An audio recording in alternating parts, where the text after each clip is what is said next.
Good afternoon, friends. Welcome to this webinar on Institutionalise Fundraising to Do Good Well that's jointly organized for you by the Commissioner of Charities and SUSS as part of the Charities Lean Forward webinar series. My name is Caroline Lim from SUSS SR Naden School of Human Development, and I'm privileged to be your host for today's webinar. Before I hand the time over to the Commissioner of Charities, Mr. Desmond Chin, allow me to give a quick introduction. The topic of fundraising attracts keen interest from many of you, and when it comes to formal learning, it typically attracts the most votes. In other words, the most desired cause that people from nonprofit would like to attend. In the early 2020, when safe management measures were progressively implemented, many charities were impacted when they were unable to hold their regular fundraising activities. Activities that drew crowds and face-to-face interactions were put on hold. So recall those days when, together with the COC office, we were working very closely to design and implement face-to-face workshops for charities. And these workshops were intended to discuss and share the how-to about online fundraising, including the available funding schemes, as well as regulations. The workshop format was changing by the weeks. Then it changed by the day in response to safe management measures. Then it started to change within a day, and eventually we had to can it, despite our recce to find a large space to hold as many charity participants as possible. We eventually had to pivot online just when circuit breaker was announced. I still recall at that time my colleagues took the risk and entered the campus discreetly to move our AV equipment just in case we get locked out of campus because of circuit breaker. And the day after they moved out the equipment in the middle of the night, true enough, circuit breaker was announced. By then, we had set up the recording in a secret site. And since then, we've all come a long way, especially you, when it comes to online fundraising. But this whole experience truly marked the start of our webinar series with the Commissioner of Charities and his very capable team. And therefore, I'm always grateful for this purpose-driven platform. Now, today's webinar, we use the word institutionalize. This word institutionalize refers to a deliberate and purposeful actions taken to establish and embed practices within the organization. By institutionalizing fundraising, fundraising practices are established and embedded as an organization practice. It's routinized, it's integrated with the overall organization capabilities and capacities. By institutionalizing, it is no longer personality driven, but is aligned with the organization mission, purpose, and strategy. It's not ad hoc, but part of the organization's modus operandi. It is not unstructured, but there are rules and structures to define the roles and relationships between organizational stakeholders as well as different organization functions. And we recognize that fundraising is a critical capability that, when institutionalized, can empower charities to do good well. Doing good well is more than doing good. It implies that a charity is able to promote and advocate for significant, sustained, positive impact through its actions, and there is sustainable financial provision for the charity's mission and purpose. So today we will learn how to institutionalize from the investment sector to explore how charities could adopt sustainable fundraising initiatives with similar strategic intent and financial discipline as the for-profit sector. We also learn from Children's Cancer Foundation on how they institutionalize fundraising practices with meaningful corporate engagement. So how might charities institutionalize fundraising? And how might charities lean forward to establish next practices in fundraising? Next practices not possible in a for-profit setting. So to shed light on these topics, we have invited speakers, including Ms. Ann Kim, the founder of Academy Pratt and Alpha Vita Capital, Ms. Peng Hai In of Children's Cancer Foundation, as well as Mr. Abdul Hamid, a member of our Charity Council. There will be three main agenda that we will cover.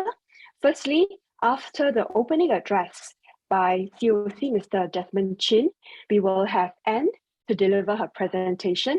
Then this is followed by an industry sharing from Children Cancer Foundation, Hai Ying, and then we will proceed to the panel discussion.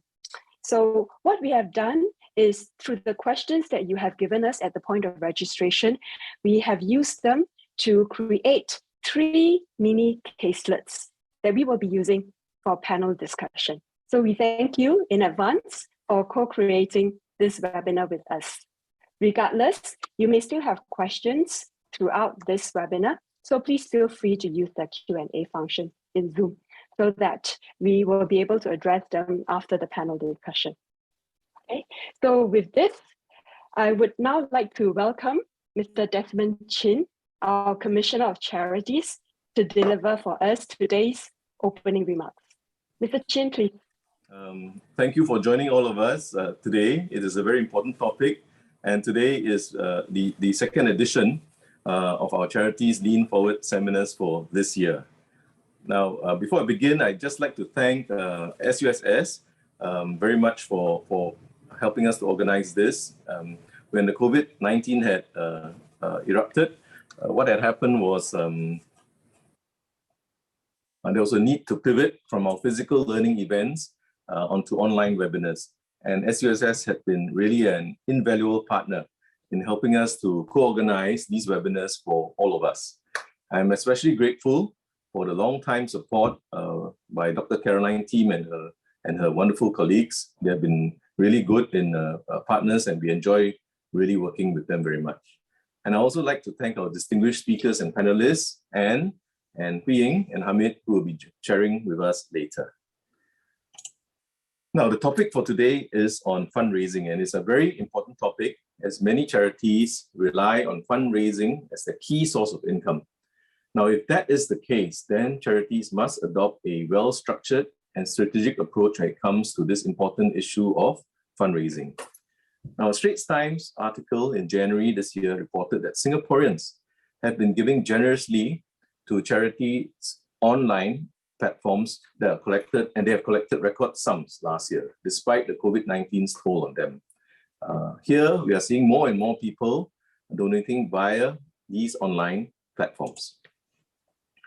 Now, some years back, online fundraising may not have been a very attractive or popular option, as many of us in the charity sector would find it lacking in terms of its face-to-face human interaction. The more common forms of charities, therefore, were raising funds through flag days, gala dinners, golf tournaments, and so on and so forth. I'm sure all of us have been doing that at some time or other. Now, other charities have also been traditionally relying on just 1 or 2 board members who have very wide networks to draw in donations. Now, all these there's nothing wrong in doing all these. However, in my personal view, I think it is very risky for charities to be overly reliant only on 1 or 2 individuals, or to be wholly dependent on just single charity projects that are run on an annual basis to bring in your donations.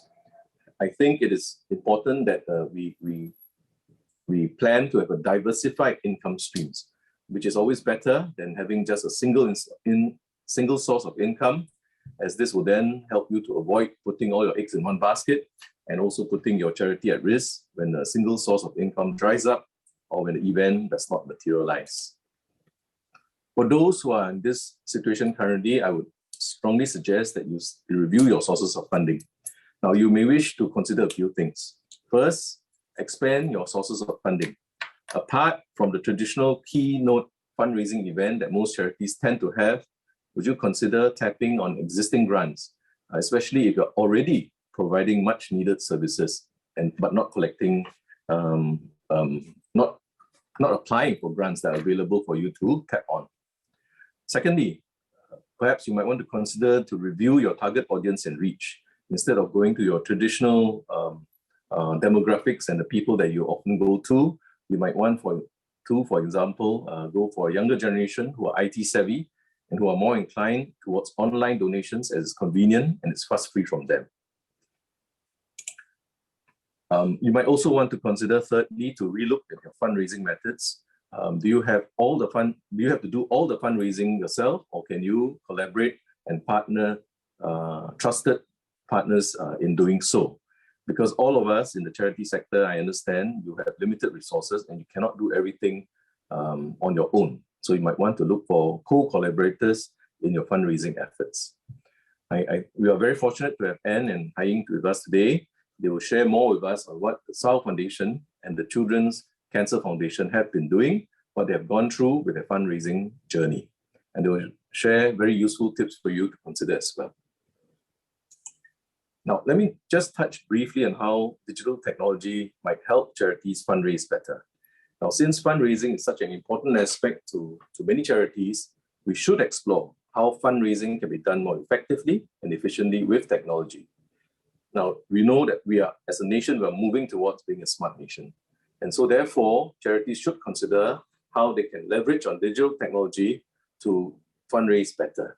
For example, charities may wish to invest in a proper client relationship management software system to help you better manage your information of your donors, such as their demographics, to consolidate their contact information, to understand their levels of engagement and their donation history. Because by doing so, you can leverage on the data collected to enhance your fundraising strategies, that you can be more targeted by better customizing your fundraising message that appeals to your donors. And for instance, younger donors may not like wordy appeals, and older donors, on the other hand, may prefer their text to be in bigger font size. My font size nowadays, when I deliver speeches, is 16. It used to be 14. Now, it would not be a one-size-fits-all messaging for all donors, but having your clear data of your donors would really help you to decide who to reach and what to put out to them. Now, next, you may also want to consider a suitable donor management software for you to track, communicate, and engage your donors during the fundraising campaign. Now, the charity could share the outcomes of the fundraising campaign and how your donations have created a meaningful impact on the cause or for the clients whom you are serving. This will certainly help build a longer term and a sustainable relationship, as donors will feel more engaged, knowing that their donations are being put to good use and are making a difference to the people whom they want that donation to reach out to.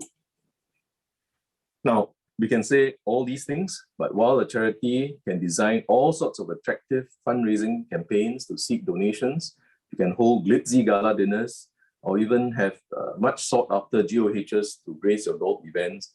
At the end of the day, fundamentally, we must remember it is the charity's performance and reputation for excellent work and meaningful purpose that will give the public and your funders the confidence to donate. In other words, nothing beats having a well-run charity, one that has a great governance track record and practices and internal controls that are in place, a charity that is transparent in all its practices, and a charity that meets the real needs of its clients. These are the fundamentals that donors will go for, so we must make sure that our charities meet these standards. A well-governed charity, therefore, is one that builds trust among its stakeholders, knows what it's doing, and does it well. Now, let me just finish off by just sharing a few more things with you. So before you start any fundraising campaign, I think it's critical that we must all understand what the fundraiser's duties and obligations are, as well as the type of fundraising permits that are required. So for example, your solicitation materials should be clear on what this appeal is for. You must maintain proper accounting records of donations and disbursement for accountability purposes, because your donors may come back to you to ask for them. And if your charity is intending to fundraise for foreign charitable cause, you need to apply for a permit from the COC's office. Why am I telling you all this? Because there are many charities that have come to notice who do not take care of these issues, and therefore it becomes problems later on. So please avoid these problems for yourself. Your work is already tough enough, so you don't want to have problems from the regulator. So please familiarize yourselves with the charities' fundraising appeals for local and foreign charitable purposes. We also have a code of practice for online charitable fundraising appeal. We also have a code of practice for, or rather a code for commercial fundraisers to raise the conduct of crowdfunding platforms and commercial fundraisers. You should refer to them so that you know what to look out for when considering which reliable platforms or which reliable fundraisers that you can work with and tap on. These information are all on the charity portal, so please go there and look at it and to use it for your purpose. Earlier, I mentioned how charities can tap on digital solutions to fundraise and to be on the lookout for grants. So I'm very, very happy to share with you that the Charities Capability Fund, which was formerly called the VWO's Charities Capability Fund, will continue to support charities in your digitalization journey. Should you wish to attend courses pertaining to fundraising or engage a consultant to review your charity's fundraising policies, you can also tap on the CCF fund. It's called the Charities Capability Fund. An infographic sharing on the key components of this fund will be emailed to all charities, as well as updates will be posted on the charity portal on 1st April.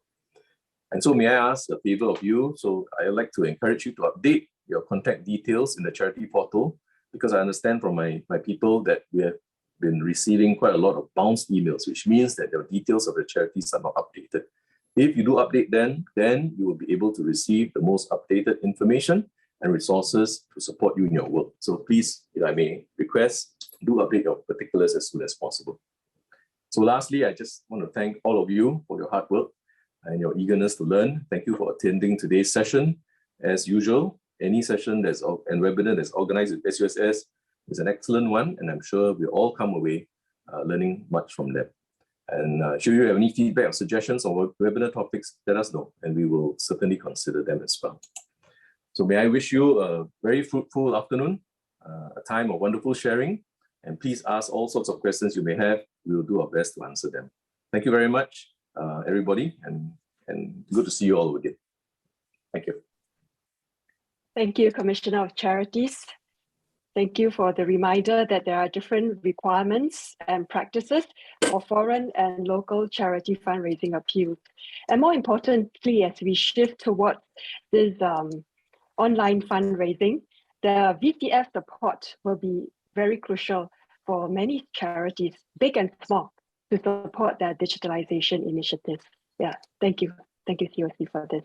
Now, let me give a quick introduction about our next speaker before we hand over the time to her for a presentation. Our next speaker is Ms. Ann Kim. She is the founder of Academy Pratt, which is a premier holistic education company, as well as Alpha Vita Capital, which is a healthcare transaction advisory company. Ann has over 17 years of experience in healthcare investment banking with JP Morgan and UBS on Wall Street, and venture capital and private equity investments in biotech, medtech, and healthcare services, along with Investor AB, Quandria Capital, and Kiritas Capital, both in the US as well as in Singapore. Ann is currently the chairwoman of the Silver Ball Fundraising Committee in benefit of the clinical programs of the nonprofit Bell Foundation. She previously served as the independent board director of Bell Foundation and retired after completing 2 terms. Ann graduated cum laude with dual degrees from the University of Pennsylvania School of Engineering and Wharton School. Ann is also an alumnus of Harvard Business School. Ann is going to share with us today fundraising strategy for charitable causes, drawing from insights from the for-profit investment sector. Over to you, Anne. Thank you very much. Good afternoon. It's my pleasure to join you this afternoon. Before I get started, let me just set up my screen here. Let's see.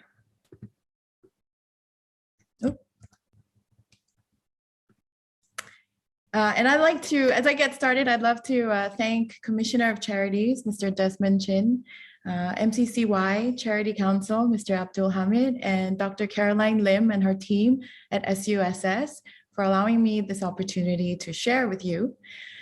So I think Dr. Caroline Lim gave a good background to where I came from. So today I would love to share with you the lessons I drew from working in the investment banking, private equity, and venture capital industry, where we are constantly fundraising and making investments for for-profit companies, and drawing lessons from there to see how we can institutionalize our charitable fundraising efforts, and make sure that we can maximize our time and our efforts.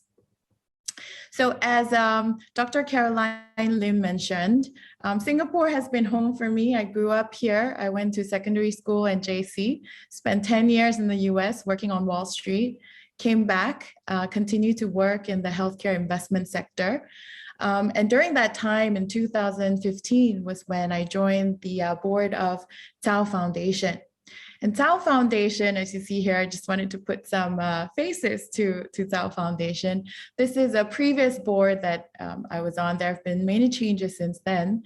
But in the center here, you see Dr. Marianne Zhao, who is the chairperson and founder of the Tao Foundation, and some of her board members here as well. You may be familiar with Tao Foundation. It is a charity with IPC status, and we work focusing on longevity, aging well, aging in place, and intergenerational solidarity. So our work really involves working with the elder community here in Singapore. And because I think of the nature of COVID, when COVID first hit in 2020, early 2020, we were very much affected when we went into circuit breaker and had a lot of changes to our operations.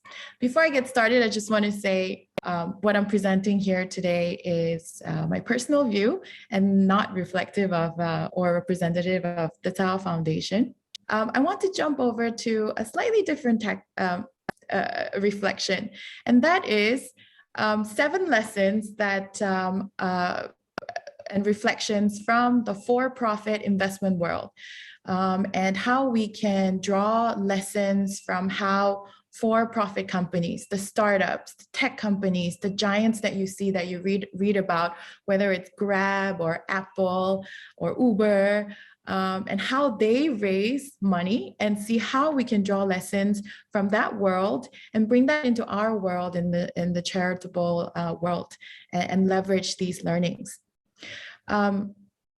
So the first lesson, I would say, is setting a clear fundraising strategy. So this is a typical investment cycle for a company, a startup. So they start from seed capital, where they are backed by angel investors who back a rising upstart enthusiastic entrepreneur who has an idea. Kind of like probably when Steve Jobs had the idea for Apple, and he brought together his family, friends, and angel investors to back him to start the company many, many years ago. And as the company starts to provide proof of concept and proof that the product works, the service works, the business model works, the company will go through many rounds of further fundraising. They're usually referred to as Series A, Series B, Series C, and these are all considered private capital. So capital meaning money or assets, money funding that the company raises from private investors. It could be high net worth individuals, it could be family offices, it could be private investment vehicles, private equity and venture capital funds that specialize in providing this kind of capital to these companies to help them grow, to help them expand, and help them to scale up. And once the company reaches a certain size, they will likely try to access public capital by way of IPO, so listing on Singapore Exchange, SGX, for example. And by way of listing, they're able to unlock capital by gathering money from the public investors. And many perhaps cycles later, there could be industry consolidation, M&A, mergers and acquisition, where companies buy other companies and provide capital that way. So drawing from this investment cycle that companies go through, you can see here that for-profit companies cannot run on fumes. If you run out of money, you won't be able to pay salaries, rent, utilities, all your payables. They'll have to declare bankruptcy. So what's very important is for companies to plan ahead of time, set a plan, a fundraising strategy, a clear plan and a clear timeline so that they never run out of cash before they are able to fundraise and move on to the next stage of their growth of their company. I think that holds true for us in the charity organizations as well, that we also can't run on fumes. We also have to make sure that we have a clear timeline, a clear fundraising strategy that is set ahead of time so that we're also not crunched in terms of cash. And that's important because I've seen through the various transactions and investment deals that I've worked on in the past that it's always a very vulnerable position when you have a cash crunch, your cash burn is high, and the company is desperate to get an investor on board to bridge the cash needs, to pay off, to pay rent, to pay their employees, for example. So when investors come on board, they always want a good deal, right? Because the mantra is always buy low, sell high. So investors want to get in low as possible. And so if investors and the company, they are negotiating for investors to come in to provide funding, but the company is really running low on cash and is running out of time, that's when the company has to accept a less than ideal investment deal. And they're negotiating from a position of weakness, which we wouldn't want to do. And the third lesson is that as you can see how companies think about their fundraising strategy, their fundraise, whether it's seed, Series A, Series B, Series C, etc., each of that funding cycle is matched with a set of milestones that the company wants to hit and a clear set of use of proceeds, meaning how are they going to use this funding coming from the investor towards achieving their goals. And I think it's also important for us to have this kind of mindset when we approach our general fundraising strategy as well. The second lesson I want to share is the concept of mobilizing human capital. So if you look at for-profit companies, you probably read on the news or in the newspaper or hear in the news that, oh, it seems so easy for Apple. The stock prices are going up. They're accessing more public capital. Or, Grab just did a SPAC deal. So they also, unlocked a lot of capital. So exactly who at the company is raising this money for the company? Well, it's really driven by the core team. And I would say the core team comprises of the chief executive officer of the company, the COO, and the CFO. And this core team is usually supplemented by others. But here, what I want to point out there is that actually the CEO, the COO, and the CFO, this chief executive level of the company, you would notice that they're not actually in the business of raising money for the company. That's not their vision. That's not their mission statement. It's just a means for them to continue doing what the company set out to do. So they are also actually double heading in a way, because the CEO has to take care of actually the company growth, COO, the operations of the company, the CFO, when it comes to budgeting, accounting, managing finances. And then on top of that, this group has to raise funds for the company to make sure that they don't come to a cash crunch as well. This core team at the company is usually supplemented by the internal people around them.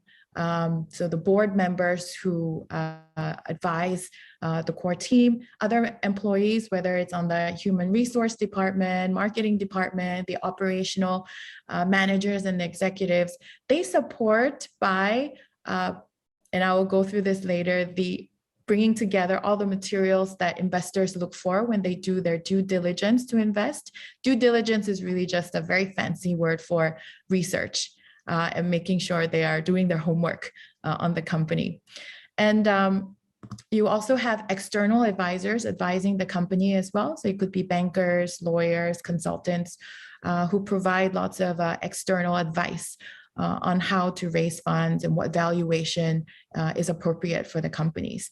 So drawing from this, I would say for-profit companies also have to double hat.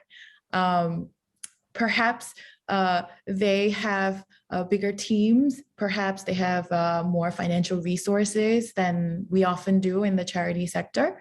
But it is true that the core team has to double hat to raise funds as well.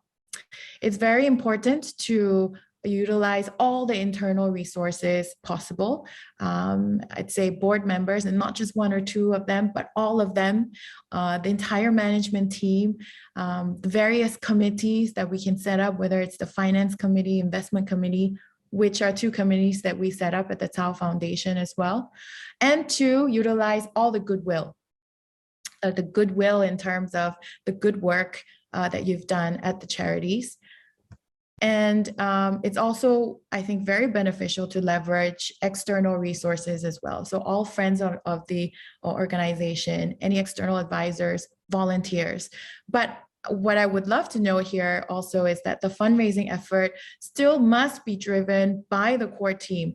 The company core team, the C-suite, will drive the fundraising effort. And I think that's something to learn for the charity sector as well, that fundraising cannot be fully externally outsourced, because then you're giving really away the know-how of fundraising, the relationships and the networks to someone else, and you don't have control over that asset going forward for future fundraising. The third lesson is on articulating the business plan. So when you think about a company's business plan, what hook investors to invest in a company are a few things. So they want to know about the vision. So what is the vision? What is the company setting out to do? What is the mission? So how are you going to achieve the vision? Strategy. So what are the series of exact moves, calculated moves you are going to achieve your vision and mission? And what are the goals in terms of the key performance metrics and the timelines in which you're going to achieve these moves and strategies?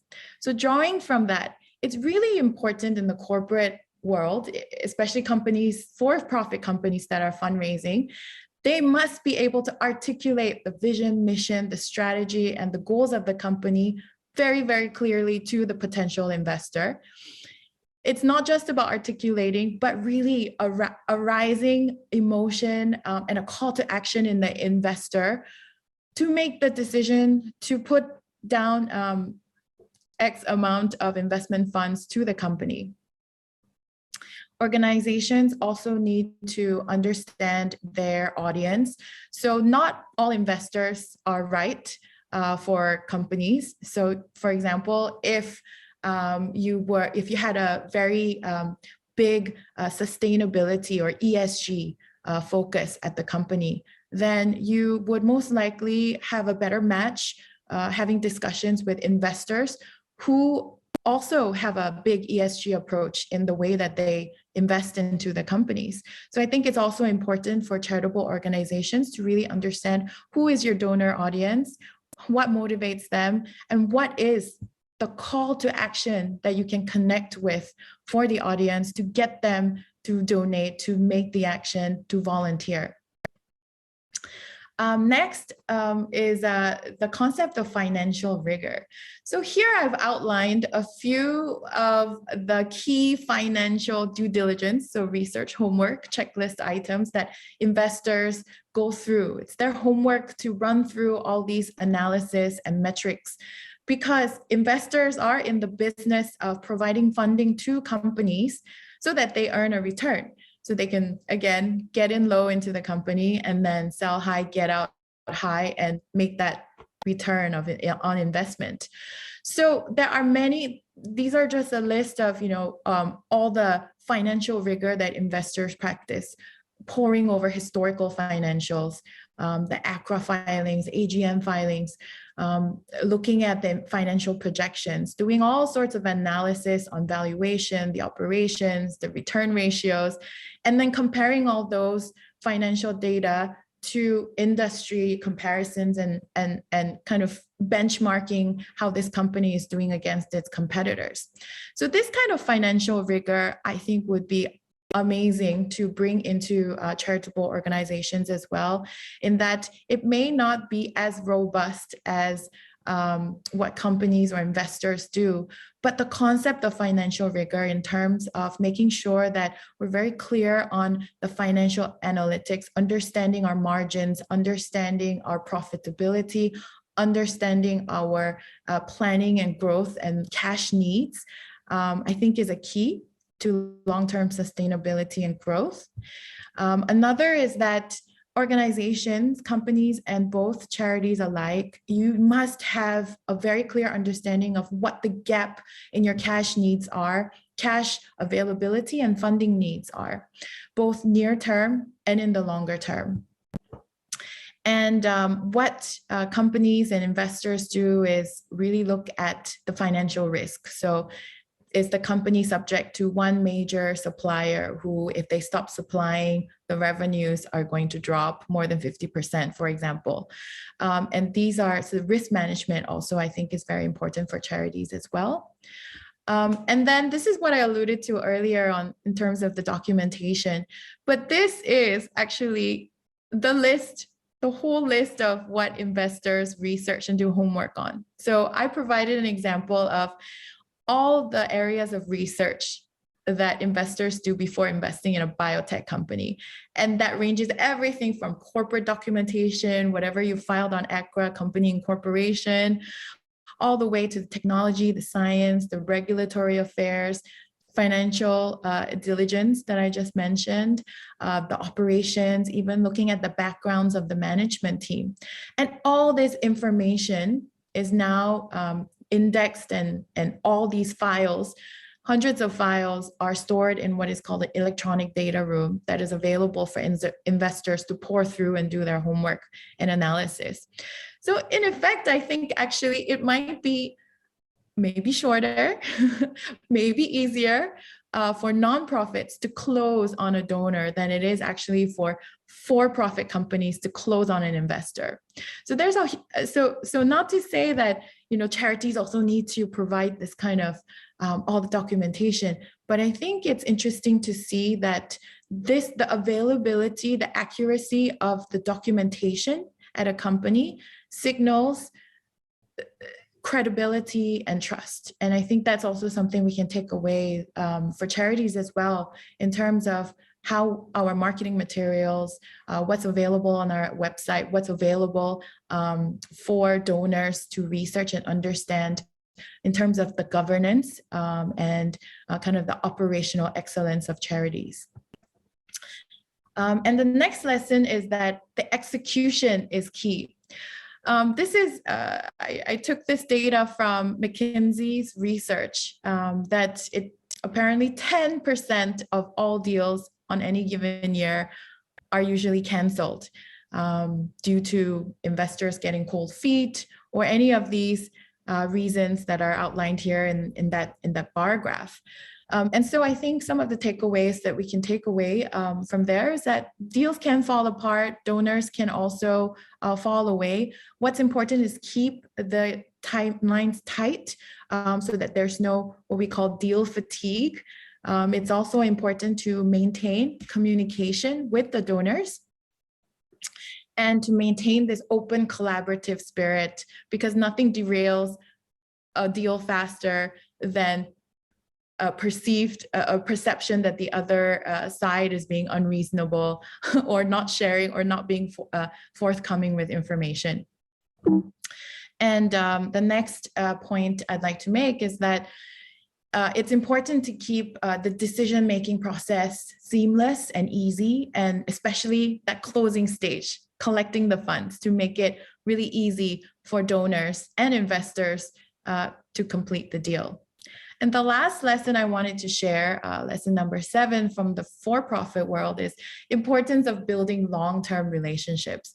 In the investment world, we always joke that getting into an investment is like getting into a marriage, because usually the projected investment cycle is at least 7 to 10 years. Now, I hope all marriages last for a lifetime, not 7 to 10 years. But I guess the joke is that, once you get into the investment, you're bonded together with the company. The investor and the company are bonded together for the foreseeable future, and want to avoid acrimonious divorce or acrimonious falling out. So the point here, I think, is that for the current investors or current donors, what's important is to keep them happy and to pave the way for them to follow on and keep donating on an annual basis, just as corporates and for-profits do. They keep their investors happy and get them to increase and do follow-on investments once the next round of investment comes. And the other lesson is that for new investors and donors, the best way to approach is the current stakeholders, whether it's for companies. They usually tap their board of directors, their clients, friends of the organization, who really help to champion the company and their initiatives. And so I think it would be really interesting for charitable organizations to really see how we can employ current stakeholders to really be beacons for our initiatives as well. So now that I've shared with you 7 lessons from the for-profit world, I'd love to share more in detail exactly how we raised funds for Sao Foundation via the Silver Ball Committee. I'd like to say at this point that these 7 lessons and what we learned, we haven't gotten it perfect yet. It's a lot of process of reiteration, creativity, and experimentation. But it's been, I think, a very, very rewarding and interesting process over the last 2 years during COVID to fundraise and really to find new solutions and pathways forward. So just to sum it all up, I think for us, at the Silver Ball, our experience was that by utilizing these 5 ingredients, we were able to adjust to the new normal, in which moving forward with the impact of COVID, we now have access back again to all our previous pre-COVID fundraising strategies, but we have 3 other ones. So one being creative one-off annual online technology-enabled fundraising efforts like the online auction and the gala dinner, and round-the-clock campaigns that we could still run during the year that doesn't stop, so through social media campaigns and corporate donor programs. And the last new kind of refocus is on financial rigor. So really looking at building a cash reserve for the foundation and employing ways to generate a return on this extra cash that we're holding from our fundraising efforts above and beyond what is required for operational use. And I think that's a whole other discussion in terms of how do you invest and generate a return. But yes, so I've summarized here for you. So earlier I touched on 7 lessons from the for-profit space. And then here I've summarized for you the 5 key ingredients that we required and the 3 new strategies that we're employing post-COVID. I believe there will be a summarized version available by circulation to all attendees. Thank you for your time. And if you have any questions, please do feel free to reach out to me via LinkedIn or my email. Thank you. Thank you, Anne. That was so clear and concise, how you draw the parallel between for-profit fundraising as well as the charity fundraising efforts. Yeah, thank you so much. And so Hai will be sharing her lessons from Children's Cancer Foundation. We heard from Anne, not just the 7 disciplines of for-profit fundraising, but also the lessons and how she reshaped and sharpened the strategy with fundraising during COVID and thereafter in 2021, drawing from the lessons learned and the data to sharpen that strategy.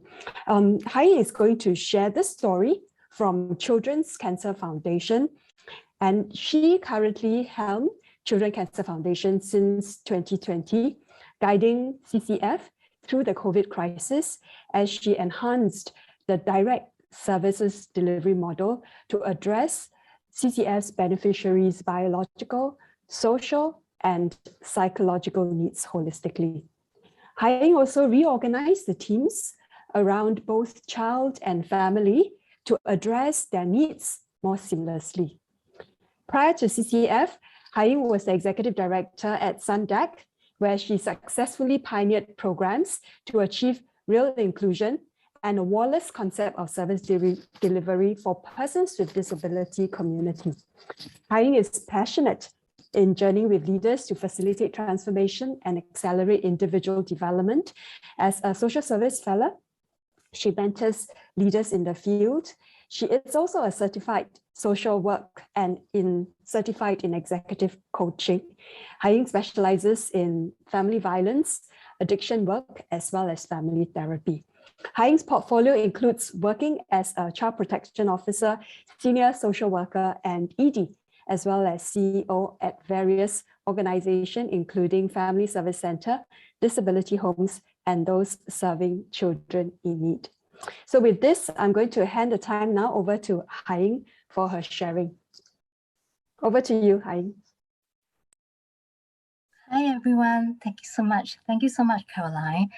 Sorry for reacting a bit slowly. I usually zone out when I hear introductions about myself. Anyway, thank you so much for giving me this opportunity to share and learn with everyone here today. There will be the panel discussion, which I'm looking forward later, and then also the Q&A. But before that, let me just draw up my slides, and then I will go through, we'll go through with everyone here. Okay, sure. Before I talk about fundraising, I'm actually going to start off with the economic engine and introducing this concept of what your SSA's or what our organization's economic engine is. And then of course I'm giving the example of fundraising during pandemic times, and also what it means for us in CCF for meaningful corporate engagement.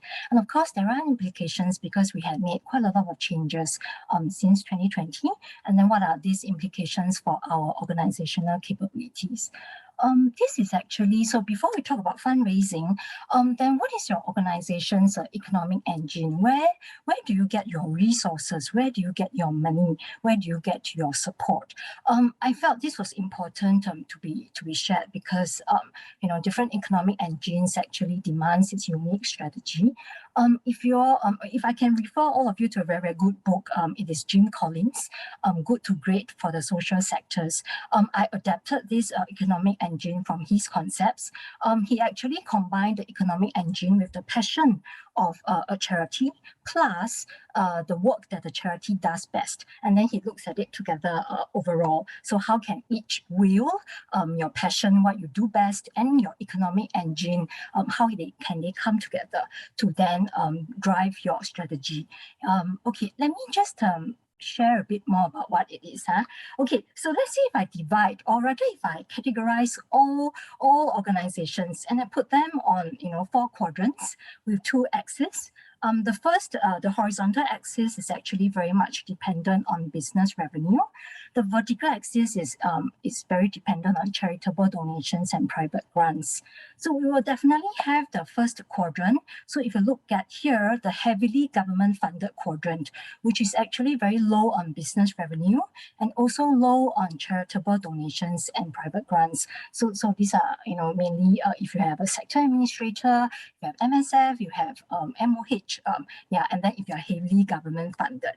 Then the second quadrant is where CCF falls. CCF is actually 99.9%. Very much, we are very heavily reliant on donors and donations. We hardly receive, or rather we don't go the government funding route. So that's the second quadrant. The third quadrant is actually a hybrid, a blend of donations and business revenue, especially if over the past couple of years, social enterprises are coming up. So how do you then blend your donations together with the revenue they earn? And lastly, the fourth quadrant will be definitely very much dependent on business streams. Then this will be where you run like a for-profit. So diving deeper into the four quadrants. So like what I mentioned, the quadrant one, right? It is the very heavily government-funded quadrant. So let's say if your organization falls in this quadrant. So what does it mean for you? What is the implication? So it actually then means you maintain public support. You need to have that very close communication and close partnership and discussion with your sector administrator. You really do need to let them understand your KPIs, where are your future directions. So for quadrant two, which I've mentioned just now, where CCF falls, we rely very heavily on support by donors, individuals, and also corporates. So of course, very cost driven, right? And then so it actually depends on how well we drive our costs and build our message and story, how well we tell our stories, and then of course excellent fundraising. So for quadrant three, which is the hybrid, then where you have very unique business revenue streams, so you then definitely you need business acumen, right? And then you also need fundraising skills. That's the coming together, the combi. Then of course quadrant four, where you rely heavily on business revenues. So these are your higher educational institutes and also your maybe your non-profit hospitals, but they resemble really a for-profit business. So given all the four quadrants, right, what are the implications? So given your unique economic engine, what is the economic engine of your organization? How do you develop that and also drive a fundraising strategy that really works for you? In our many conversations, our team, my team and I, whenever we go around and then we had chats with various SSAs, sometimes we hear, oh, I don't have a fundraising team. How do we go around, that? Then sometimes the question may be very valid. Now, these are all very totally valid concerns. Or, you may be a smaller charity. You may not have resources to even have a fundraising team. How do you go about that? Then sometimes our question is, do you really need fundraising? What is it that you really need? Depending on your economic engine, what drives your resources. Yeah, so and it is not only fundraising most of the time. So we also need to think about how we build our brand and also the way you communicate. Storytelling. I'll talk more about this later. Yeah. So basically now I'm going to share something fun. Fundraising pandemic times. I think every one of us went through this since 2020. What I'm going to share is actually even though CCF is generally successful, but it's definitely not a walk in the park. Yeah. Just to share here before I go straight in. If you're aware, we have our annual Have or Hope shaving event where we do it every year. So our Have for Hope is actually our flagship fundraising event. And my fundraising team, sometimes they're on autopilot. They know exactly what to do every year. And our Have for Hope event actually, just running that one event, actually brings us about 70% of our total operating expenditure for a year. Historically, we only had Have for Hope for the entire year. So again, then you all we'll realize, oh, wow, that's dangerous, that's risky, right? Because we are putting all our eggs in one basket. So, and then COVID came, and then in 2020, we couldn't have a hope. So, so that's that huge impact. My fundraising team actually went through the 7 stages of grief because, I can actually share it in a very light-hearted manner now. But in 2020, it was actually horrible. It was very bad.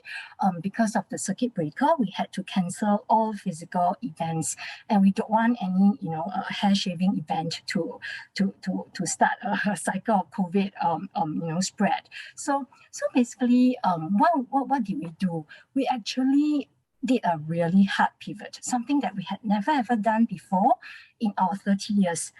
We went to social media. We actually came out with our very, very first social media campaign. But that's not without, a lot of challenges, because like what I mentioned, our fundraising team was actually grieving very, very badly. So, but at the same time, we had to start thinking of ways to actually, then what do we do? We can't do Have Our Hope this year. And we actually had our Have Our Hope supporters and donors asking us, hey, we know you can't do, we can't shave our heads. We can't shave our hair this year. What can we do with you? So basically our Hope Train social media campaign is actually, we started it not with the intention to raise funds. It was actually more to raise awareness and to build social media presence.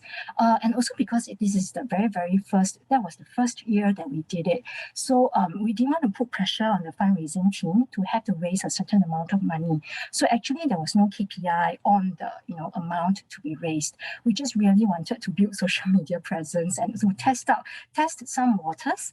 So what we did was we launched this campaign on our IG and Facebook pages, and the team then came. So it was actually driven by my marketing team.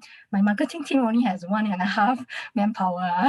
Then my fundraising team only has 3 manpower. So at that time we were saying, never mind, let's try it. We don't know what, right? We don't know what will happen until we try it. So we went. And the messaging was very, very different for our social media campaign. What we did was we played a series of games with our audience, asking them about what are some of the symptoms of childhood cancer, really all questions about raising awareness on childhood cancer, and very fun engagement activities and games that they could do on IG stories, on IG Reels.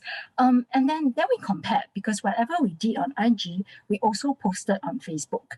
And I remember we did our first live. Our first live is this, if you see this picture here, the conversations of change, because we were seeing our survivors, our children who had grown up, who had actually completed cancer treatment and who had grown up into adults now. But because of cancer treatment, they actually experienced many, many side effects, including fertility, including difficulties in getting employment. So survivorship is actually a very, very huge issue in our in CCF itself. So we had our very, very first live, and we had a series of lives where we actually engaged our survivors, our alumni, and our youth in what we call conversations of change.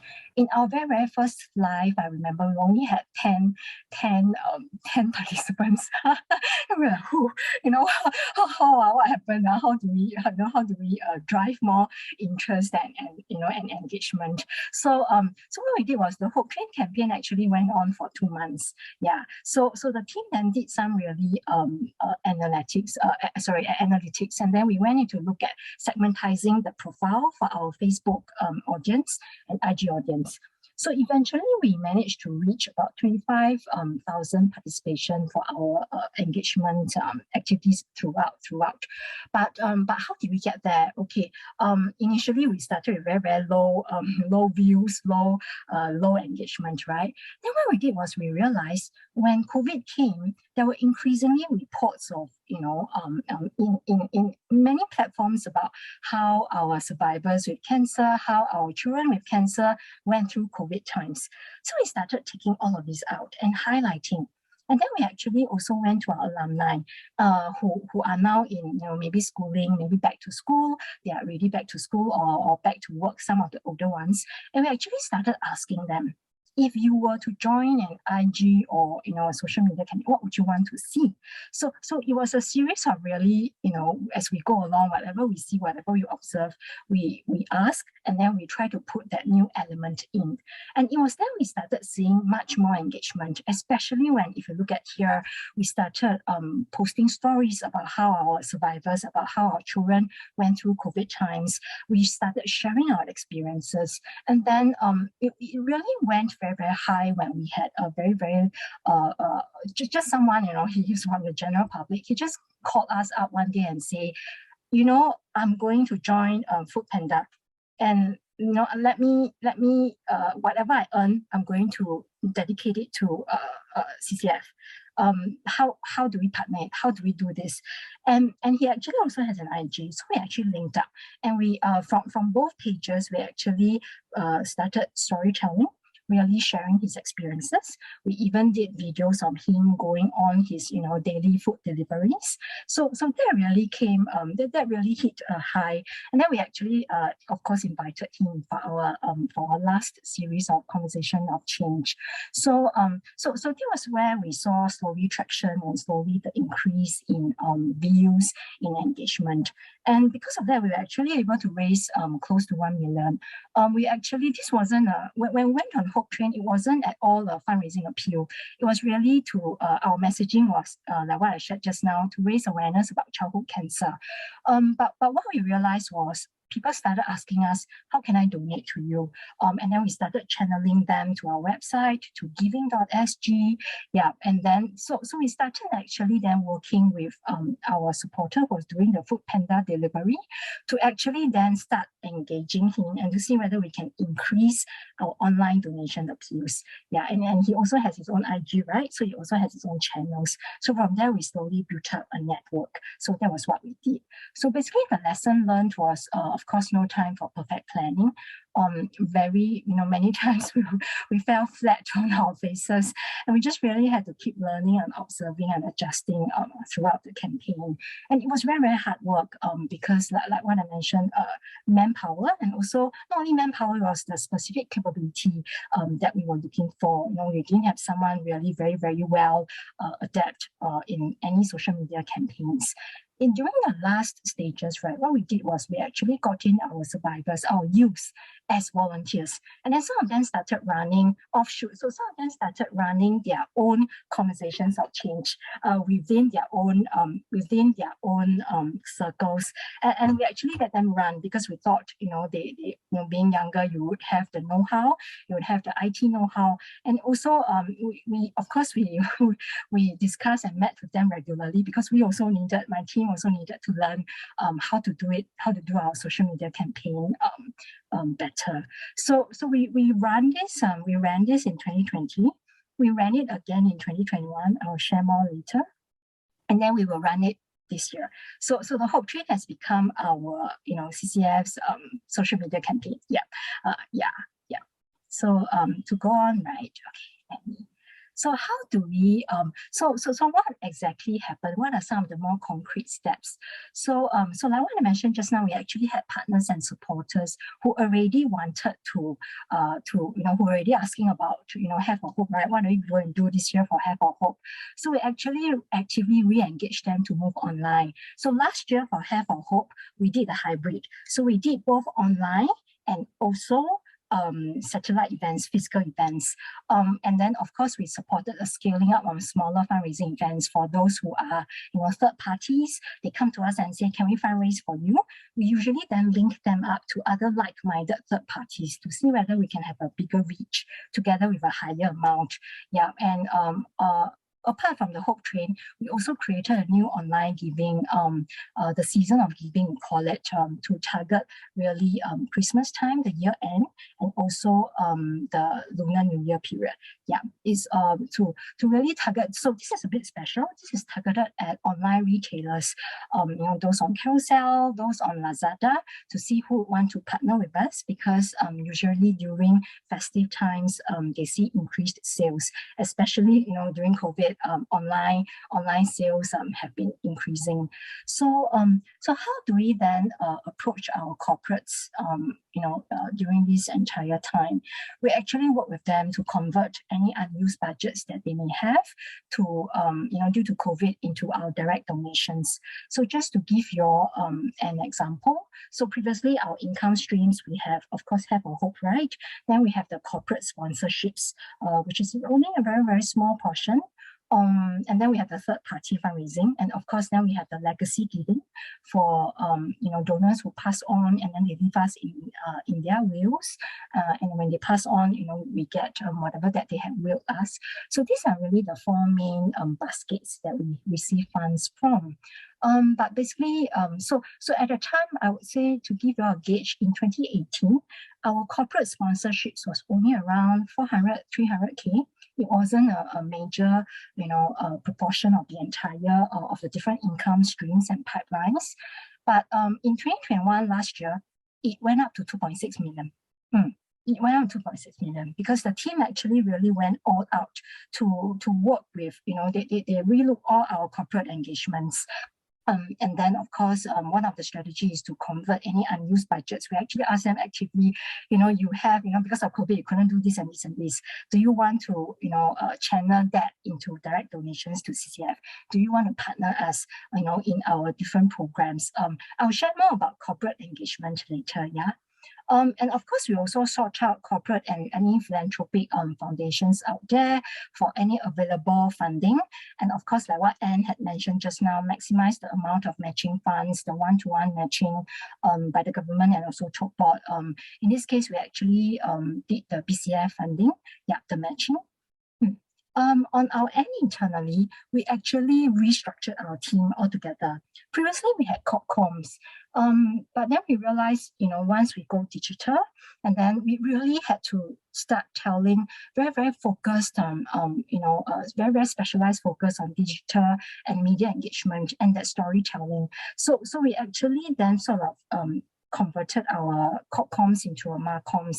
But bear in mind, we've only at the time it was only 1.5, so now only have 2, and we didn't have any training. So we actually had to beef up the training very, very fast. And also I'll talk more about VM later as to how we use the volunteer management to actually do that first line of engagement with our corporates. That's important. So basically we channel a lot of our resources to very, very targeted campaign messaging. So every time we send out something, what is the story that we want to tell? How do we tell it better? Is there that hook? What is it that we want to share with the, with the public about CCF? And then of course we get our marcoms to partner with fundraising very, very closely. So if you see here, these are all the stories. If you see in the middle, Anthony is our food panda. Later he joined Grab delivery driver. So all of them have stories to tell. And the good thing during the COVID situation is there were many, many stories about our, about our children, about our families in different platforms. And that also gave us the opportunity to start sharing. Then, of course, we moved towards sustainability. Of course, with COVID, all of us had to very, very did a hard pivot and a shift in our fundraising paradigm. So, and then we built capabilities, which I will share more details later. We actually moved into a lot of digital marketing and engagement. And then, of course, fundraising, we expand the scope to really include development. How do we build that long-term connections with our corporates, existing ones and new ones, and also with our foundations? If you see here, Will and Hope, if you look at my background, you see two children. Will and Hope are our mascots. So we actually also came up with a Will and Hope giving program. I'll talk more about that later. So if you see here, right, from one major Have a Hope event to, we actually came up with a full year of campaigning. So if you look at the all year, we have partner engagement, and of course that continues, right? That goes on. Then we have very, very targeted marketing and pitching to our corporates. Those are for the designated donations. Of course, we have our engagement with foundations and any grant applications. We have our third-party fundraising, and it ties in with our, at every time storytelling. Anytime we have new third-party fundraisers, we'll grab and then we'll say why, and then we'll actually share their stories on why they want to partner with us. Then, like what I mentioned, we have Will and Hope Giving, really giving up that appeals, and then of course our corporate positioning and how do we build our branding. So if you look at it all year from Q1, quarter one, to quarter two, which is where we did Have a Hope. Then quarter three, we'll do Hope Train. And then quarter four, which is our seasonal giving month, as well as Will and Hope. Quarter one, we usually engage, focus on engagement. So every quarter, we have something new. So this is really for that, diversifying of our income pipelines. But just a note here to bear in mind, if all of you are thinking about this strategy, it is also important to think of whether your different campaigns will cannibalize your donors. So, for example, what I mean by cannibalize. So, for example, last year we did a hybrid for Have a Hope. So, Have a Hope usually runs from 1st of May to end July, usually 2 months. So after Have a Hope, our Hope Train campaign, our social media campaign came up in around September. So Have a Hope is really our flagship, right? Where we go all out to ask for funds. So when we did our Hope Train then in September, we didn't want to have the same message. That means we didn't want to cannibalize, or rather for those who had already supported us for Have a Hope, we don't want them to think, why are you asking for money again? Or we don't want them to shift. So basically we actually, this is also in a way donor segmentation, because we sort of already know which donors are more interested in which campaigns and which will be more suitable for that. So just a note here, if you are thinking of, if you and your team are thinking of running a full year campaign, which is what CCF is now currently doing, just be careful to have the very, very different and clear, succinct messaging so that it doesn't cannibalize your group of donors. Yeah. So basically, then now I come into meaningful corporate engagement, how we actually do that and how we do it differently. We actually are using volunteer management as the first line, and then also aligning ESG pillars to our corporates. Since, like what I mentioned, we actually went all out to align also to get corporate sponsorships. Basically strategizing our VM very, very differently. Previously, right, our VM, our volunteer management team is made of one lady strong, and then it's just our direct services, our social workers will go to her and say, oh, tomorrow I'm running a program, or I have this program, I have this camp, I need 10 volunteers, you give me that.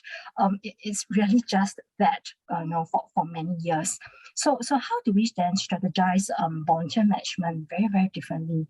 What we did was we actually expanded the scope from very tactical recruitment to more strategic engagement, and not only corporate volunteers, but for individual volunteers. So for example, if we have a corporate who calls us, and this is the first time they call us, we actually ask them, instead of donating, can we suggest you volunteer with us first? Because then you get to know that experience, you get to know exactly what it is when a child goes through cancer, you get to know the entire journey, you get to see what we do, how we do it. So now volunteer management works very, very closely with fundraising. So whenever our team has a new supporter, new donor, new corporate, new individual, we actually then link them to VM first, with that strategic role in building, more engaged corporate and really volunteering with very, very meaningful experiences. And what we have found out over the years is corporates are increasingly looking at, impact, looking for meaning and purpose. Of course, no offense. I mean, there are of course many different ways of fundraising, right? Like your like options, like your charity golf. There still are definitely, and they still work perfectly. But increasingly, though, our corporates are coming to say, I don't want to, just donate to you.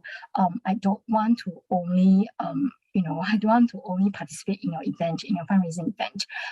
I want to do it, and I want to show my team members that, they are doing this with a purpose and with a meaning. And what is it? What can you do with us? So that is what we had learned over the years, and since 2020, and since doing that, right, we had actually identified in each corporate a group of them who can be our CCF champions and advocate in their own networks. So, for example, they may be already volunteering in their own capacity as their corporate, right? And then they bring their different teams. Then individually, they also bring in their friends, they also bring their family members, they also bring in, anybody who may be very aligned to CCF's vision and mission. And many times we usually prefer for them not to donate first, because again, our purpose is not to get the money, but we really want to build that long-term relationship and engagement. So just to summarize this in a big picture, so how do we then ensure our long-term financial sustainability with our Have or Hope being that flagship event, and previously bring in 70% of all our donations, total annual donations. So basically with stable, with the diversified inflows of donor and sponsorship funds, like what I shared just now, the all-year engagements. Then we also reinforce our brand reputation and, of course, public awareness, because now that we are doing Hope Train, and of course, deepening the recurring support by donors, volunteers, as well as the champions and advocates that I mentioned just now, that we actually actively recruited through our volunteer management. And then, of course, building an engaged pool of volunteers who not only give time, but also, promote and be able to promote CCF's cause and, entrench themselves in very mutually fulfilling, meaningful partnerships. Yeah. So usually when corporates or volunteers come to us, we tell them, we don't want to do this just once. It is not a one-time donation for us. How do we partner with you for a longer term? Because our child, whenever a child is diagnosed with cancer, it is not just 1 year, it is an entire journey. And then we have survivorship issues. So we do need to walk with you in the longer term. So in a short nutshell, right, we are, if you look at the orange bits, the campaigns and marketing, definitely this will go on. And then really focusing on engagement plus relationships. And then, of course, our strategic focus area will be for our corporate volunteers to come to us to get that meaningful volunteering experience. And of course, eventually be our CCF champion and advocate. So specifically, so what does this mean specifically for your VM or for our VM team, which previously was one person, so now it's two. So the core function will still stay of course, to design a holistic volunteering experience, right? And this is really holistic. It's not just, I have a camp tomorrow, or I have a program tomorrow. Are you available to come? Or I need someone to take photographs for me tomorrow. Just come. So it is not. It is really an entire volunteering experience. And the keyword here is retaining. Engaged pool of volunteers. And of course, the internal engagement, how do we deliver impact-driven programs? We collaborate with internal stakeholders to meet and align and meet the needs for our children and families. And then, of course, externally, when we see external, when we work with external corporates and institutions, how do we really do that targeted, very corporate giving partnerships to work with us and to work with CCF? And aligning, and spoke a bit about ESG goals just now. So basically, I will actually dive in, because the more we work with corporates, right, the more we realize that it is no longer CSR, not as simple. CSR previously, you're aligned as long as one of your CSR objectives is to, let's say, for example, work with children. Then CCF is in. But I think increasingly, corporates and especially donors are very, very much concerned with and paying attention to not only how we conduct our work, right? To not only what we do, but also how we do it. So previously they were saying, are you doing the right thing? So now they're asking, are you doing the right thing in the right way. So and they will increasingly ask us, oh, our company is aligned with this particular ESG pillar. How can we? Are you aligned? How can we do it? How can we partner with you on that? And this is also related then to how do we report back to them? Like what I mentioned just now, we have actually garnered a 2.6 million corporate sponsorship last year. So with that means a lot of impact reports to do, right? So how do we then communicate our outcomes better? And it's not only it's not only numbers, it's really it's not only outputs, but how do we communicate our outcomes better? Then also to ask ourselves what are our ESG goals and practices. It need not be rocket science. It need not be something very, very difficult. So for example, question to ask ourselves, how do we reduce our environmental impact, increase our diversity and inclusion, or how do we even demonstrate good governance? Do we minimize waste? Are we still printing our annual reports? Are we, do we take steps to attract and recruit more diversified, team members in terms of gender, in terms of ethnic groups, and also our volunteers? So these are some of the things that we will need to question ourselves, because increasingly our experience is we have been getting a lot of questions from corporates regarding aligning with ESG goals and pillars. So having shared all that on how we had, pivoted on how we are doing things differently, this definitely has an implication, or rather many, many implications on internally our org capabilities and capacities, right? So for example, I remember starting the first slide when I shared the economic engine it is not only about fundraising. It is so much more, right? When we look at the bigger picture. So for our fundraising team, really prioritizing and enhancing the portfolio and looking at the different income streams. And it's no longer an events team. I think my fundraising team had journeyed very, very far and long since COVID. Previously, like what I mentioned, we only, autopilot, it was so easy. We only need to run Have a Hope every year, and that's it. And then we get our funds, and yay, we are closed for the year. But we no longer do that, because now if you look at it, from Q1, Q2, Q3, and Q4, we have everything. We have something, right? So we actually changed the fundraising mindset also. You don't run events now, so we really do have to think more, put more thought into the things that we are doing on a daily basis, and how we really want to do them. So from very transactional fundraising, like previously we will, you give me, as long as you give me, I'm happy. As long as you donate, I'm happy. But that may be very transactional. So from very transactional one, we really want to move into relationship fundraising, and also multi-year partnerships with our donors.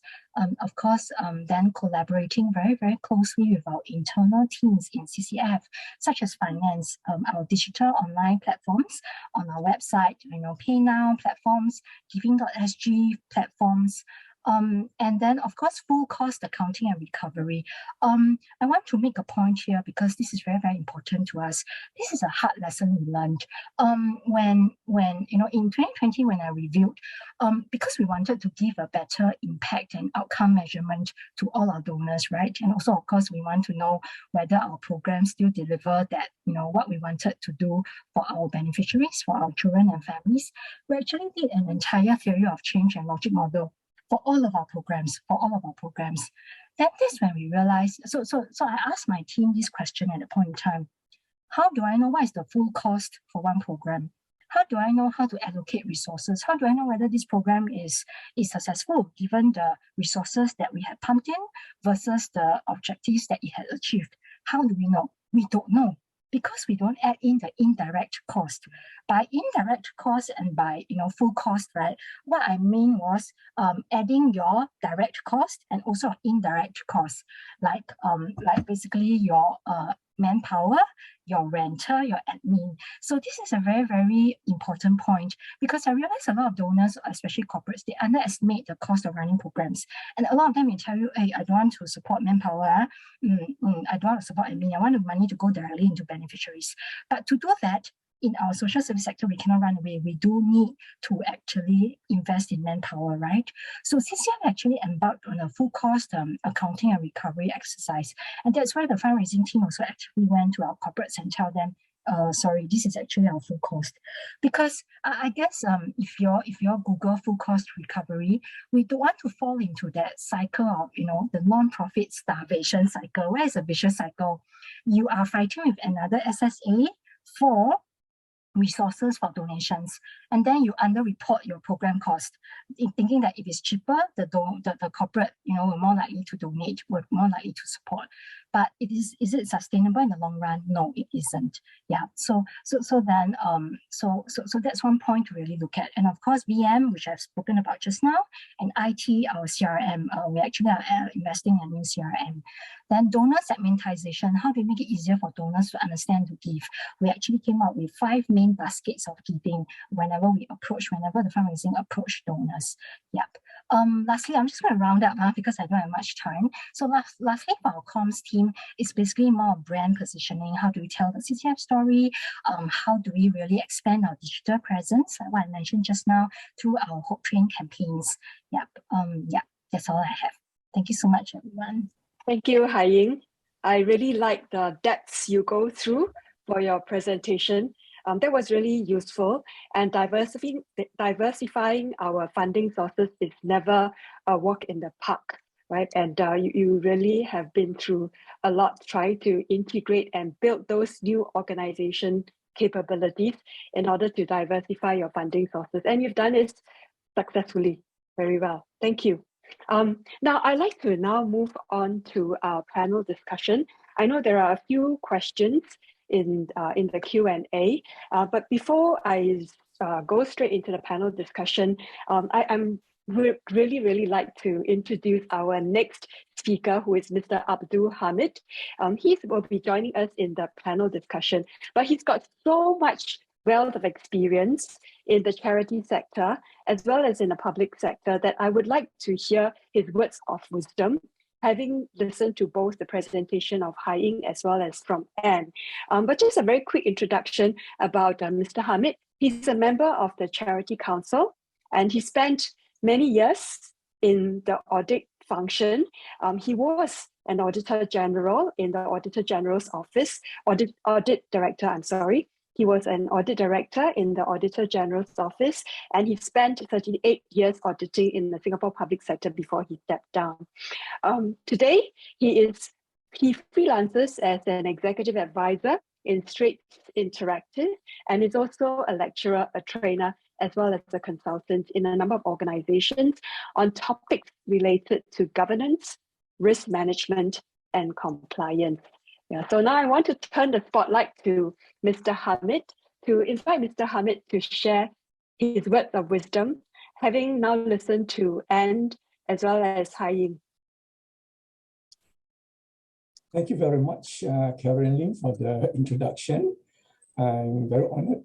Can you all hear me? I'm very honored to be here to share you what Karen said, words of wisdom. I'm not really sure. I can hear you.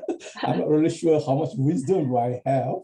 But I understand Caroline would like to just express my insights and thoughts based on what Annie Kim and Hai Ying has shared. They have really done a good job, tremendous job. Congratulations, Annie Kim and Hai Ying. I really enjoyed your talk. You have really actually, in terms of the scope, is wide, and you have really drilled down. You really drilled down to the concepts and what you would like to share. And it has been a very good sharing session. So I'm not going just to evaluate your respective talk. I'm here just to give you what Annie say, words of wisdom. I just wonder, where should I start? But I think I was looking at Hai Ying's presentation as well as Annie Kim's presentations. It triggers me for things I like to share. If you could share, there's a words of wisdom, and that is a fundraising is a very serious business. All right, very serious business because it ties in, like what Hai Ying said, not just about economic engine, the big picture, and Annie Kim spoke with 7 lessons. It's all the whole. It's like running the whole corporate. And fundraising has a very critical role. So one of the things I really want to express my view, all right, is that it ties in the concept of business survival. You cannot survive without funds, logically, all right? And therefore, one of the, well, whether it's a words of wisdom is that it's very often you need the body to sit down really seriously and not just delegate this just to the fundraising committee, but also to be involved, like what, is it Annie or Peng said, the core team, even though they are chief executive officer, right? They have this, not just responsibility, accountability. All right, because if you just ignore the fundraising function and just delegate, there must be some meaningful involvement in giving the guidance. And one of the guidance I would say is in the area of how do you manage risk. I'm very concerned about many organizations do not place focus on risk management the way it should be done. I'm not talking about financial risk. I'm talking about the risk of your survival of organization. What is the risk capacity? And from there, you have an idea how much funds you should be raising, not the 1 year, 2 years, but it's a question about like what Hein said, a strategy, a long-term strategy to ensure sustainability and the flow of the funds coming in, all right? Because they are your heartbeats, they are your engine, they are your core principle why you survive. That's a thing, one of the, well, if Karen says the words of wisdom, that's the first thing that comes to my mind, all right? It's a very important function. And therefore, it requires adequate attention given by the board and the management. You cannot just leave it to the working committee and then ask them to report to you. Have you achieved? No, you really have to be a good sponsor and provide the guidance and the parameters. That's the first point that I like to raise. The other point is that learning from Annie Kim and Hein, all right, how you move from the pre-COVID to the COVID. All right, you notice that definitely COVID is trigger, accelerate the adoption of technologies and digital solutions. So really, the thing that it forces you to be creative, innovative, all right. But this kind of culture of creativity, innovative, you should not wait for another COVID type of incident to come. It should be a culture that should be embedded in organization. Have you ever anticipated that something like COVID would come? So, because you are probably learning on your comfort level, you have a golf course every morning and suddenly there's no golf champion, right? It forces you. But this is a risk, that's something that you can anticipate. So what some of the words of wisdom is that you should manage your fundraising just like you manage a portfolio of investment. You diversify, you see the so-called the returns, which are the sources of information that you want to focus on, and also do a risk assessment. Will this be something that is sustainable? What if the source of funds no longer exists for whatever reasons, all right? So you have to look from, again, I am saying, look it from the risk management angle. So that's my second point I'd like to raise. And the third point is really Hein and also media. There is really a lot of focus on social media. And I think there's still a lot of opportunities to tap on in the social media world, because that will be the place where most fundraising activity will probably be very active. It's not just about online giving, it's also the way you engage with the artists. No longer physical, it looks like the online seems to be the way to go. So I think even after COVID, where we are now gradually living in COVID, but I believe the normal will continue to be like you still have the social media and continue to leverage on it. But social media is just a platform or just something you have to tie in with all your other business plan and strategies. You cannot look social media as a social media thing, but how does it relate to the other activities in the organization is equally important. How does it integrate? And I heard about, can we combine the MARCOM with can we do volunteer bench? Those are valid questions. I don't have answers, but you just have to see how do you place the social media strategy in alignment with your business strategy? How does it actually help in contributing a greater source of revenue that you have to do? Okay. The last point that I just want to mention, which of course is very obvious, and I think like Annie Kim has already, is about relationship building. All right, relation building is something that you need to cultivate on a continuous basis. It's not something that you only do after you got COVID, right? This sort of relation building even started even pre-COVID days.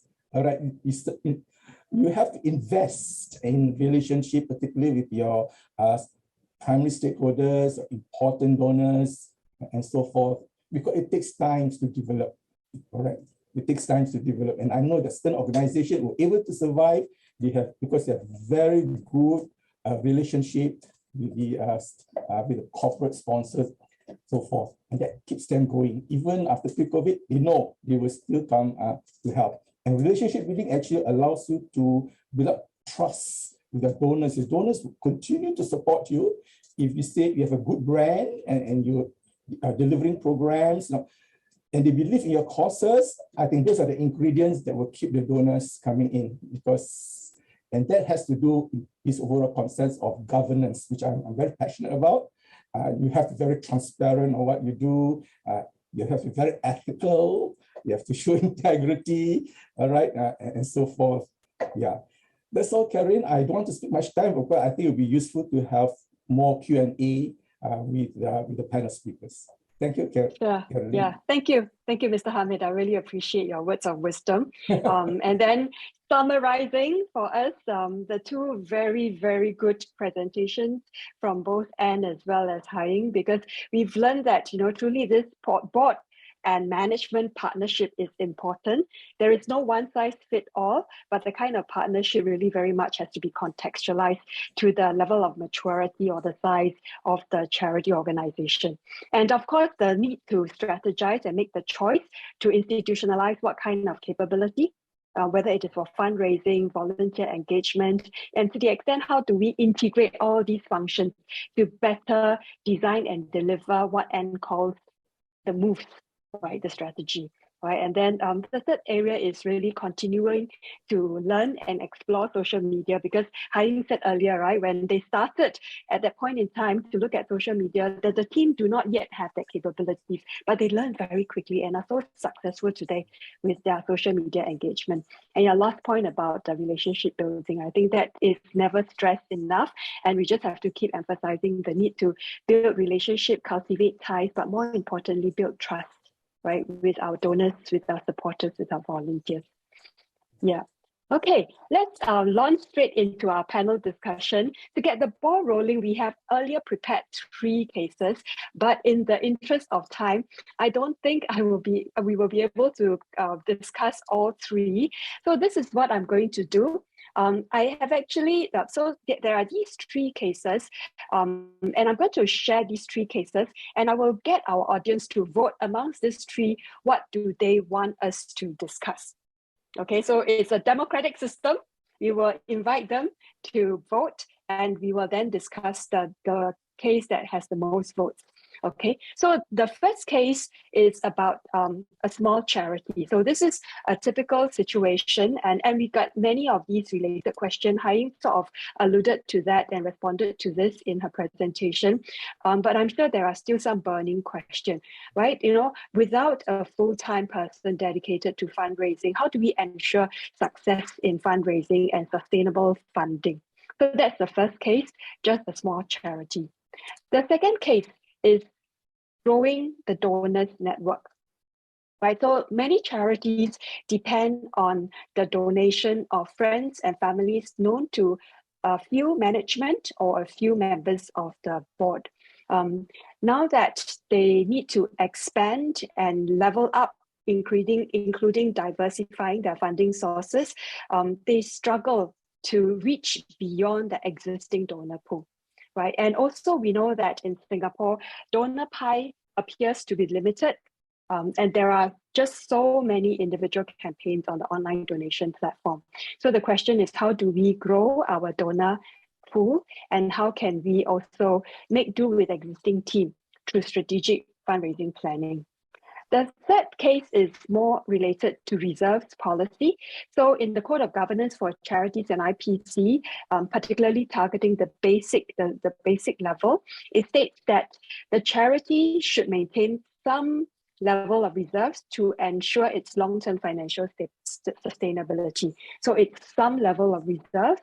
And for the basic tier charities, 6.4.1b actually mentioned that the charity should develop a reserves policy and disclose its reserves policy in its annual report. So this can be in the form of a reserves ratio, right, which is typically expressed as a annual operating expenditure versus the amount of reserves the charity has. So the question therefore is, what would be a good enough reserve ratio and why? Okay, so there are these three cases which I would like the audience now to vote. I'm going to launch a vote now so that we know which one to discuss. Okay, pick your case. Looks like it's case 2. Okay, we have about 55% of them who's responded to the poll. I'm going to hold a little while to see how the numbers move. It's reaching 61% now. 63. Okay, let's aim for 70 and then we'll confirm the case.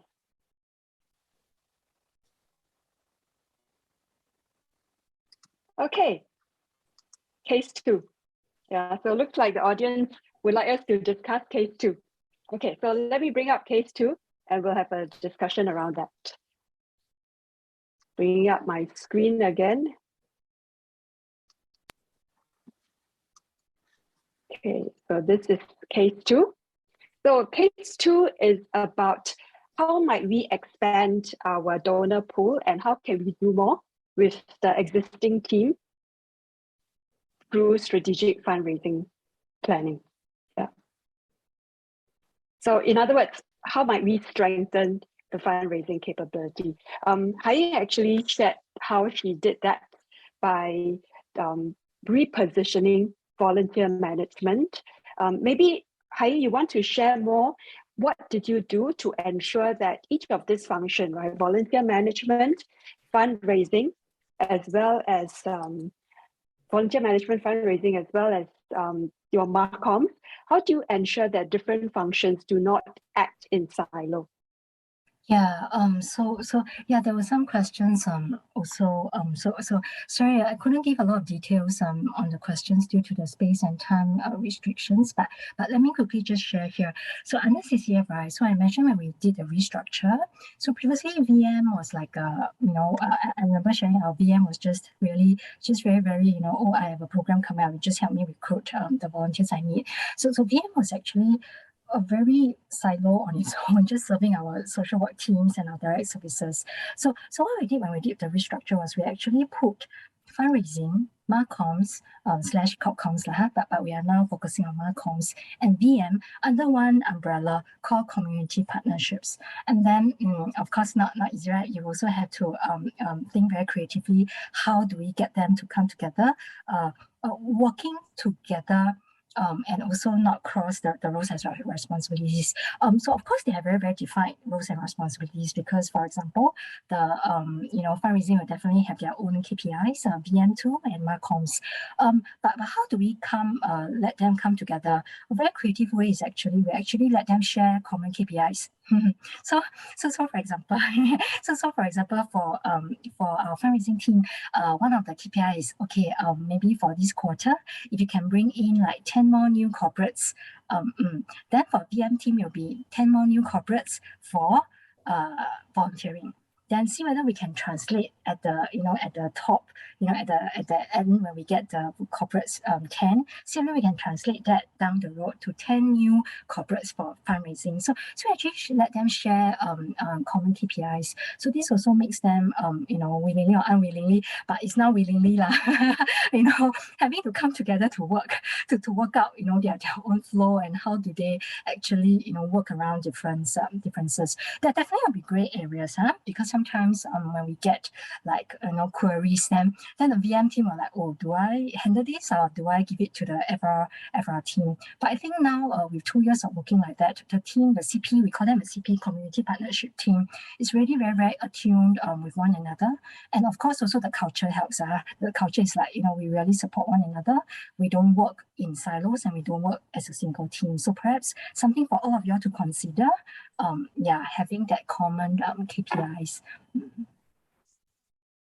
Thank you, Hai. Yeah, so setting that common KPI to ensure that the team works together holistically integrated. Yeah. What about Anne and Mr. Hamid? Maybe Anne, you want to go first? Sure. So first step for us was to form a separate working committee that focused on fundraising, because we hadn't actually had a formal committee focused on this before pre-COVID. So we formed the Silver Ball Fundraising Committee in benefit of South Foundation, and we pulled in all our internal and external resources. So I just did a quick tally here. So we pulled 3 of our board members, myself included, into the committee. We pulled 3 external friends of the organization. These were 3 highly connected, enthusiastic, just friends who really believed in our mission and our vision. And of course, it required the board members to really reel them in and draw them close to us. And then we also pulled in all 3 members of our corporate communications team, which previously they were more focused on corporate partnerships and the annual golf event and the branding and the communications with the media. So they really had to, and I know Haing was also sharing about how her team also had to wear many different hats and really take on more responsibility and really shift. And that was, I think, our experience as well. So we had a total of 9 people on this Silver Ball committee, and we pulled together to really just make sure we're executing, adhering to, complying to all the board and other regulations. And then once we had our strategy set in terms of how we were going to engage with the donor community, we had to go out there and sell and engage and work on the outreach. So for this, having the 3 board members and 3 very well-connected friends of the organization really helped. But it wasn't just 6 of us pushing for Silver Ball and getting the word out there. It was just recruiting as many friends and stakeholders internally and externally as possible to get the word out about what we were trying to achieve, what we were funding for, and what impact we wanted to create, especially during these COVID times through this initiative. And then, of course, technology and social media really helped us, because we couldn't be actively out there, on the streets campaigning in person. And there was a question I saw on the chat about whether we would have engaged social media agencies. So I think we were very lucky. One of our board members, who we made sure to pull in to the committee, he had founded a marketing agency. So we leveraged on his company. They donated a lot of their time and efforts to help create materials for us, making sure we have the collaterals to engage with the community.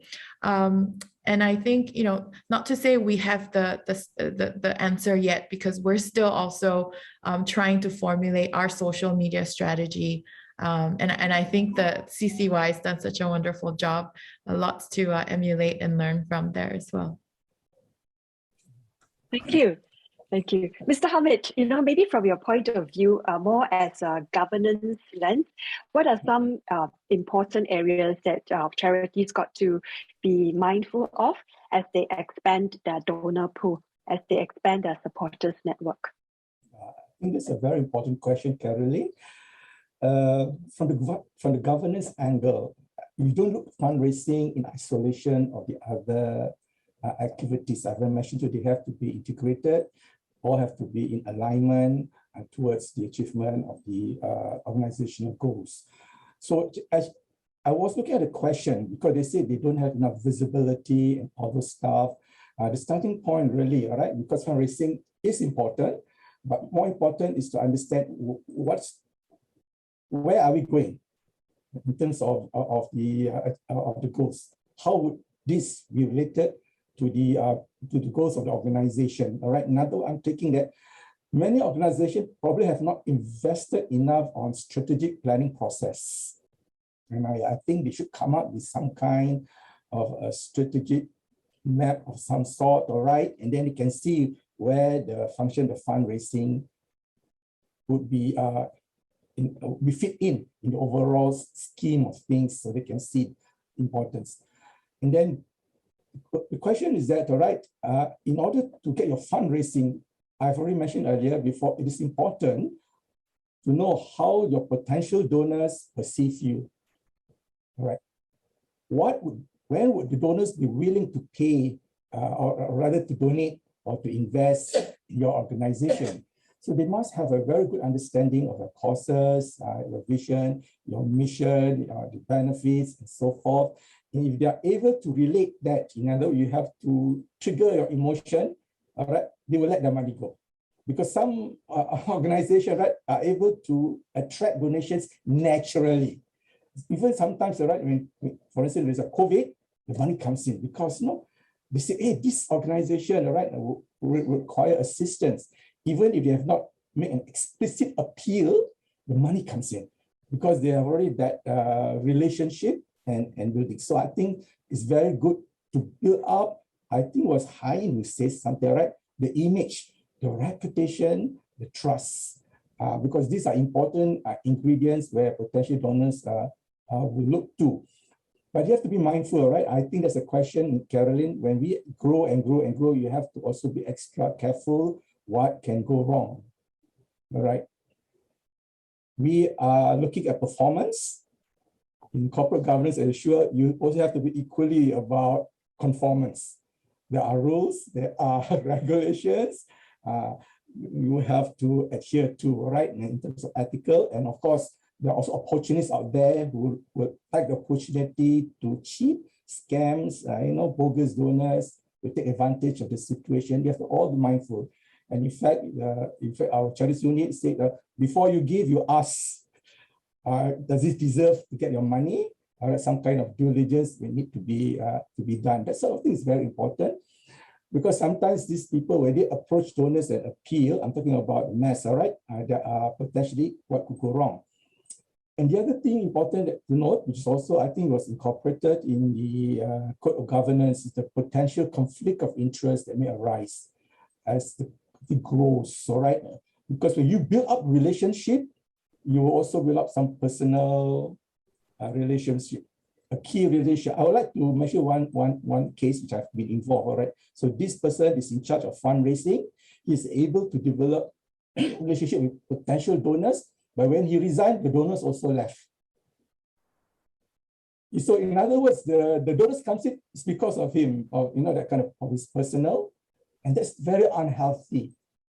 And how do you address that? All right, so something needs to be done to make sure that the donors pay the money because they believe in the organization, they believe in your cause, and not a particular individual was able to cultivate the kind of relationship that you will continue. Such risks with concerns. And also, well, I don't want to go into the areas of conflict of interest, but you know what I mean. There will be, potential conflict of interest along the way. Yeah. Thank you. Sorry, can I add on, Caroline? Please. So, Yeah, go ahead. So I think the concern here for this case study is also, you all may wonder, your board members, it's not sustainable, right? Definitely, because if you rely on the board members, or some boards, it's only just the chairman, pulling in the context, but not the rest. So basically, going back to Mr. Hamid's and Anne's points also, it is definitely not sustainable, because if you get someone to donate because he or she just knows someone, instead of really understanding and aligning with the work that the organization does, that's totally different. If today I understand your work, I totally believe in it, I will donate. And it will be definitely longer term, because I'll keep thinking of you, right? Instead of, I know this person and then and then it just goes away. So just to share here also, when since here we don't rely, we in fact rely very, very little on our board contacts. You may wonder, because also because we are in a for children who are sick, it's actually so much easier to fundraise, right? And then let's say, for example, elderly, or even the disability sector. But coming back again, if we can have that corporates or any donors or supporters understand, are we doing the right things? Are we doing it in the right way? And how then do we communicate that? So that is why it comes all together very, in a package. Like, for example, I mentioned we did the program set, we did the TOC, we did a theory of change, we did a logic model. That's because we wanted to communicate very, very clearly to donors what exactly we are doing. Yeah, so that's the point I want to raise. The second point is also, when you go on social media, it's a very equal playing field. It's public, and no one may know of you before, or so that's where maybe you want to think more creatively, because everyone is on sort of an equal field. So how do you then do it so that everyone starts getting to know you better, and then how do you draw in the different segments or different groups of supporters, and that's really where the rules don't apply. I will not donate because I know you, but it may be how interesting are you? Do you post really interesting content? Do you share, how do you share your stories? So that's another thing for everyone to consider. Yeah. Yes, I very much echo that, what Mr. Hamid and Ms. Haiying was saying, because for us, I think having these connected board members and friends of the organization really helped to kickstart things with enthusiasm and just kind of get the engine running. But after that, to be sustainable, there's also limited. It's kind of like the board members cannot reach out to their same network and ask for the same people for the donations every year. At some point, it kind of dries out. So I think what we learned was that yes, it helps to get the initiative started, but for long-term sustainability, you really have to go back to the strategy, the vision and the mission at the core, and be able to communicate this vision and mission and what you want to achieve through engagement with the diverse donor segments. Thank you. And don't you love all three of them? They are so candid to share the insights, the lessons learned, and what they have accumulated over their years of experience, not just working in the sector, but volunteering in the sector too. So thank you very much. Please join me to thank our three speakers and Haiying as well as Mr. Hamid. Thank you so much for your time today. I will have to close our panel discussion, even though I really like to continue on and on. So these are some resources that you could download for your organization. These resources are for charities, specifically curated by the charities unit at MCCY. And we also need your feedback, because we want to know whether we should stop conducting such webinars or we should continue, and if we continue, how else we can format this to do better so that we can really push for the next practice in the nonprofit sector. And again, for those of you who are interested in any of our programs, please feel free to click on this link and find out more. I will also leave with you my email address so that you can contact me directly to ask about the offerings at SUSS. I hope you have enjoyed the learning from today's webinar. The fundraising skills can really take years for us to master, and institutionalizing fundraising also not just takes time, but takes the dedicated efforts of your whole organization. And today we've only just scratched the surface. So if you want to know more, please feel free to write to me, email me, or if you need more information about the charities unit, about the applicable regulations and guidelines, please also email MCCY. Okay, so I'm going to leave with you my email address, and I thank my wonderful speakers again today for joining me. I trust that you will stay well and stay safe, and I hope to see all of you soon. Bye-bye.